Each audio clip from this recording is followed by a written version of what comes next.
Teresa from Brooklyn, New York says, "What is your favorite part about meeting the fans? I hope to meet you one day." Well, I let me just before I answer that, let me bring my cup up and put it back down. Before I answer that, let me just say how uncomfortable I am with the word fan. I've said this before. I think if I haven't said it to you, I've certainly said it to people I know. I don't like the word fan. I think fans, football teams have fans, rock bands have fans. I think the word fan. I don't know. I am a fan of other things. I am a fan, but when it applies to me, when people say I'm a fan of yours, I feel a little uncomfortable with that. And I think what it is it implies, and maybe I'm the one that picks this up, and I think this, and nobody else think this. It implies a status position between people, which I don't like. Like in some way, I am, or the person who is the fan is not as elevated as the person who is the fanny. So the fan or the, yeah, if you're the fan or the fanny. Look, I'm the fanny. Ask anyone in Scotland. Anyway, what is your favorite part of meeting the fans? What I do is I do have this, I resisted it for a long time, but apparently it's part of the stand-up thing now, that if I do a show in a theatre, or a club or a comedy club, I do them too. If I do a show in a theatre or a comedy club, we have these meet and greets now, and people pay to get the girlfriend experience or something, and they line up and they get a photograph taken with me. Like if you go to Disneyland or something, there's a backdrop and they get a photograph with me and we chat for a little, just a moment really. And then they get a signed poster and stuff. And at first I felt like I didn't do it for a while because I thought it was cheap. And, it felt like I was being cheap, like I was being grubby about things, like, oh, come on, give me more money.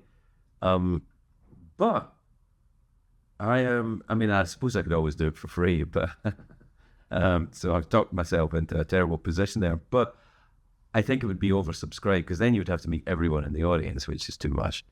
I'm surprised I resisted it because I thought it wasn't cool, but it in fact is the opposite. It is very cool. So I get to meet people who come and tell me, and everyone, it's very different. A lot of people, of course, people who know me or watch the old late night shows. So I get a lot of that, and people will say things about what was going on in their life while they were watching the late night show, like, if they were going through college or some of the people they were in school. I'm like, I think I was a little young to be watching that show, and or people my age and even older, because such people exist. And I actually find it great. I'm kind of the opposite of what I thought. I really love it. I love meeting people and hearing their stuff. And I thought I'd hate it because I'm quite a cranky man, underneath it all, I think. But I'm one of these misanthropes that is that way because I secretly hope everyone's going to be awesome. And when they're not, I'm disappointed, and I hate being disappointed. So I think, it's like people say, that phrase, that there's a certain type of atheist who is that way because they despair, they can't find God. I'm a little bit that way with my misanthropy. I also can't find God, by the way, but I'm not an atheist. It's too fundamental a position for me. But I like to meet the people, and there's people are really nice. And I will say this, the percentage of nice people is much higher if you're not in a digital environment, I've noticed. And maybe if they've come to see me perform, presumably they're coming to see me there because they in some way like me or what I do. It would seem counterintuitive to expect people that have come to see you and sit through a show and then paid extra money to come and meet you afterwards. These are probably not the people that hate your guts. I mean, I'm sure, there's levels of resentment that is willing to pay that amount of money. But